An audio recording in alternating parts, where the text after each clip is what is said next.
சூரியன் சிரிக்கிறத பார்த்துருக்கீங்களா?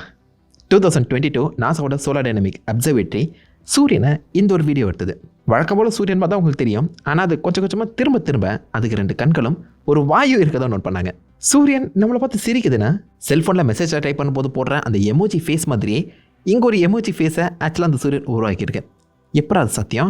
சூரியனோட மேற்பரப்பு எப்போதும் ஒரே மாதிரி இருக்காருங்க. இந்த மாதிரி டார்க் ஸ்பாட்ஸ் அங்கங்கே தோன்றும். இதை கோரோனல் ஹோல்ஸ்ன்னு சொல்லுவாங்க. சூரியனோட அவுட்டர் மேக்னெட்டிக் ஃபீல்டு சம்டைம் அதுக்குள்ளேயே வந்து பார்த்தீங்கன்னா சிக்கடிச்ச மாதிரி இன்டர்ட்யூன் ஆகிடும். அந்த இடங்கள் எல்லாமே அந்த மேக்னெட்டிக் ஃபீல்டு ஓப்பன் ஆகும். ஓப்பன் ஆகிற சமயத்தில் அந்த இடத்துல இருக்கக்கூடிய சார்ஜ் பார்ட்டிகல்ஸ் ஹீட் எல்லாமே பார்த்தீங்கன்னா எஸ்கேப் ஆகும். ஸோ சூரியனோட மற்ற இடங்களை கம்பேர் பண்ணும்போது இந்த மாதிரியான இடங்களில் டெம்பரேச்சர் ட்ராப் ஆகுங்க. அதுதான் நம்ம கண்களுக்கு பார்க்க கருப்பு கலரில் தெரியுது. அதெல்லாமே துளைகள், ஓட்ட கிடையாது, டார்க் ஸ்பாட்ஸ். அந்த முறை அப்சர்வ் பண்ணும்போது 2 கை ஒரு வாய் போல் அது ஒரு ஸ்ட்ரக்சரை ஃபார்ம் பண்ணியிருக்கேன். இந்த மாதிரி ஒரு இடத்துல நம்ம பார்க்கும்போது முகங்கள் தெரியுதுன்னா அதை பேரடோலியான்னு சொல்லுவாங்க. மனிதர்கள் எப்போதுமே கண்கள், மூக்கு, வாய் இதை வச்சு தானே அந்த ரியாக்ஷன்ஸ் என்ன மாதிரி இருக்குங்கிறத கெஸ் பண்ணுறவங்க. நம்ம வேட்டையாளிகளை இருக்கும்போதே இந்த மாதிரி மூளை வந்து பார்த்தீங்கன்னா அந்த முகத்தில் இருக்க அந்த ரியாக்ஷன்ஸை இன்ஸ்டண்ட்டாக உடனடியாக கிரகிக்கக்கூடிய அந்த தன்மையை வளர்த்து வச்சிருக்கு.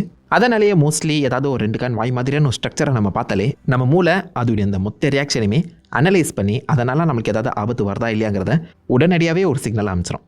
ஸோ இந்த முக குறியீடுகளை கண்டுபிடிக்கிற ஒரு தன்மையோடைய தான் நம்ம மூளை இவால்வ் ஆகியிருக்கு.